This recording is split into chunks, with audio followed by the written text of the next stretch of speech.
बेरोजगार युवाओं को 5,000 रुपए भत्ता मिलना चाहिए। देश में मनरेगा समेत न्यूनतम मजदूरी की दर 700 रुपए होनी चाहिए। विधवा, वृद्धा, विकलांग पेंशन प्रत्येक महीने 500 रुपए से बढ़ाकर 5,000 रुपए की जानी चाहिए। SC, ST, OBC और मुस्लिम को कितने घर दिए गए, इसका कोई आंकड़ा सरकार के पास नहीं है। देश भर में SC, ST, OBC के जो रिक्त पद पड़े हुए हैं, बैकलॉग भरना चाहिए।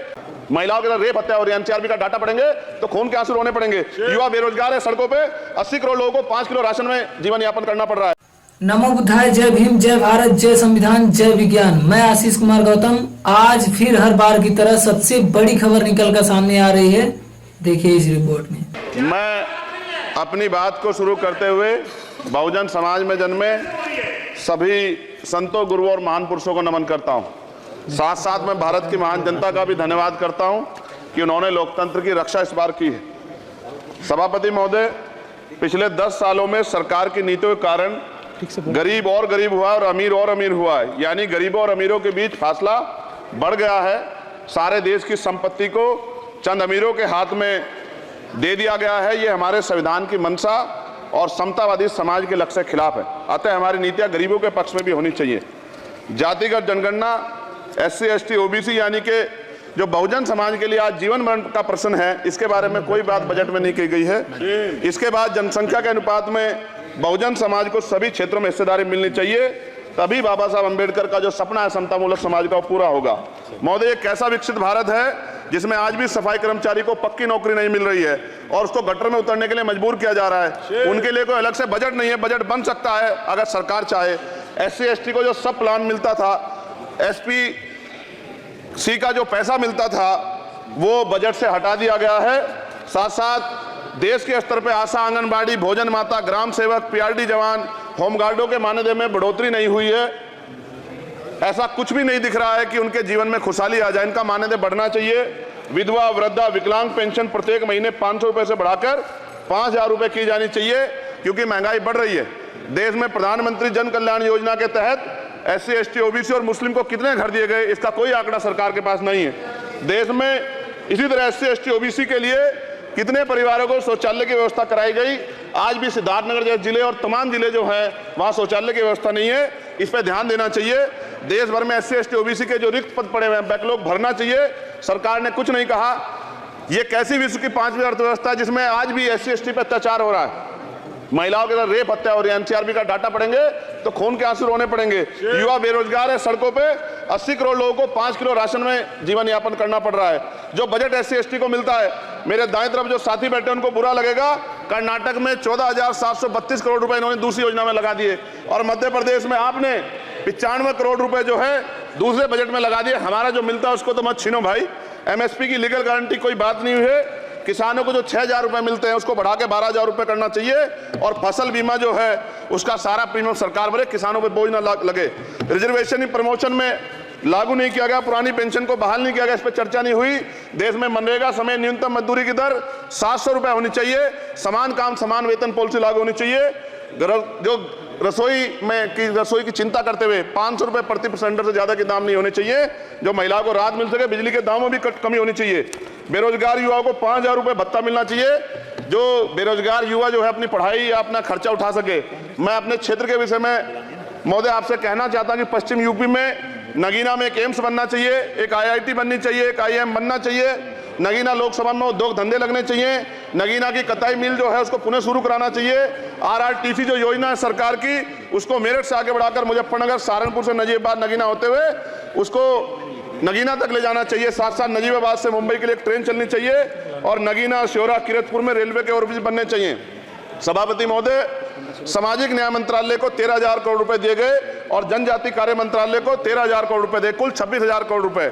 जो कुल बजट 48.20 लाख का लगभग 0.54% है, जबकि हमारी संख्या 25% से ज्यादा SC, ST की और बहुजन समाज की मिलाओगे तो 85% से ज्यादा है। और हमारे विकास के लिए सरकार 1% बजट 1% पैसा खर्च कर रही है, जो मिलना हमें चाहिए, जबकि मिलना हमें 25% चाहिए। ये ऊंट के मुंह में जीरा के समान है, कहावत हमने बहुत दिन सुनी थी। पिछले लंबे समय से हमारे साथ धोखा हो रहा है, लेकिन अब ये नहीं चलेगा। चंद लोगों की तराजू से देश के संसाधन नहीं बटेंगे। इस देश का बहुजन समाज बर्दाश्त नहीं करेगा। संसाधन का बंटवारा संख्या के आधार पर होगा। माननीय काशीराम साहब नारा लगाए थे, ना तो वोट हमारा राज तुम्हारा चलेगा, और आज हम कह रहे हैं ना ही वोट हमारा और नोट तुम्हारा चलेगा। इस बात का भी ध्यान जो है सरकारों को देना पड़ेगा।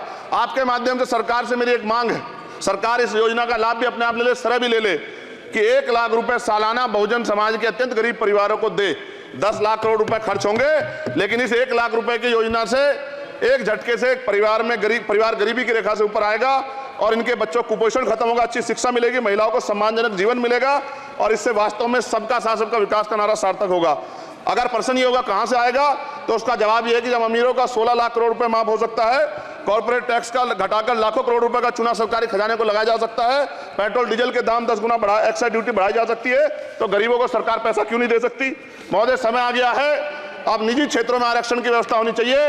SC ST OBC को निजी क्षेत्रों में आरक्षण मिलना चाहिए। और मेरी आपसे ये भी मांग है, क्योंकि अब समय की मांग है और देश तेजी से आगे बढ़ रहा है, तो मैं कहूंगा कि सरकार का जो सबका साथ सबका विकास का नारा लगभग वो असत्य महसूस होता है, क्योंकि अल्पसंख्यकों में मुसलमानों, जैनों, सिखों, बुद्धिस्टों के लिए कुछ दिख नहीं रहा, उनकी कल्याण कोई योजना नहीं है। मदरसों को जो बजट मिलता था वो कम कर दिया गया है। आर्थिक तंगी से लोग मर रहे हैं। इंटर्नशिप की बात हुई है, परमानेंट रोजगार नहीं है। और दिल्ली में क्या हुआ बच्चों के साथ कल, उनकी सुरक्षा की जिम्मेदारी क्या है? वो आए तो बनने थे IAS IPS और बन क्या गए, लाशें बन के गए। यहाँ से कोई ध्यान नहीं दे रहा है, किसी की नजर नहीं है। साथ साथ मैं आपसे ये भी आग्रह करूंगा कि हम ग्रामीण क्षेत्रों से आए लोग देश से बड़ा प्रेम करते हैं और हम ये महसूस करते हैं कि सरकारें हमें सुनेंगी, सरकारें हमारे बारे में सोचेंगी। लेकिन ऐसा महसूस हो जाता है आज़ादी के 75 साल बाद, और जिसको अमृतकाल कहा जा रहा है, आज भी SC ST OBC के लोगों पर अत्याचार हो रहा है। अभी 2 दिन पहले गोली से उड़ा दिया गया गाजियाबाद में और राजस्थान में गर्दन काट दी गई। ये घटनाएं देख के डर लगता है, घर से निकलते हुए भी कि आने घर वापस लौटेंगे नहीं लौटेंगे।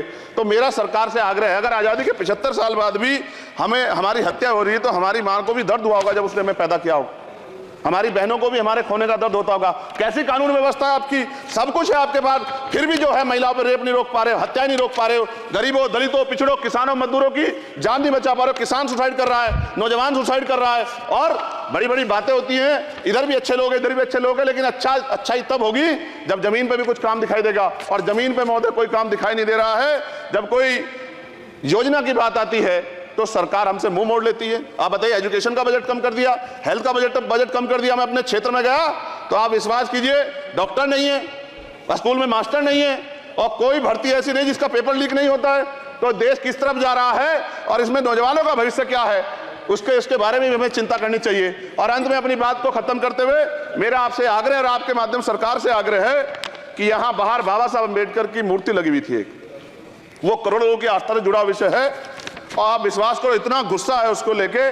मेरी आपके माध्यम से मैं हाथ जोड़ता नहीं हूं, लेकिन मैं हाथ जोड़ के आपसे आग्रह कर रहा हूं कि प्रधानमंत्री जी, सरकार से हमारी आग्रह कि वो अम्बेडकर वादियों के सम्मान का ध्यान रखते हुए, उनके जो है दिल की पीड़ा को समझते हुए, दर्द का ध्यान रखते हुए उस मूर्ति को पुनः स्थापित करा दीजिए। अगर इसमें कोई राजनीतिक कारण अलग बात है, लेकिन मैं कंक्लूड कर रहा हूं, मगर मैं आपसे कहना चाहता हूं इसमें बहुत गुस्सा है। जिस दिन अम्बेडकरवादी गुस्सा हो जाएगा, वो फिर इस सरकार को जो 24 में आ गई है, वो आने वाले चुनाव में ऐसा सबक सिखाएगा कि दोबारा पलट कर नहीं देख पाओगे। तो मैं आपका धन्यवाद करता हूं और मुझे विश्वास है कि सरकार मेरी बातों पर गौर करेगी और गरीबों के बारे में सरकार सोचेगी, गरीबों को आगे बढ़ने के अवसर प्रदान होंगे। धन्यवाद। नमस्कार, मैं आशीष गौतम।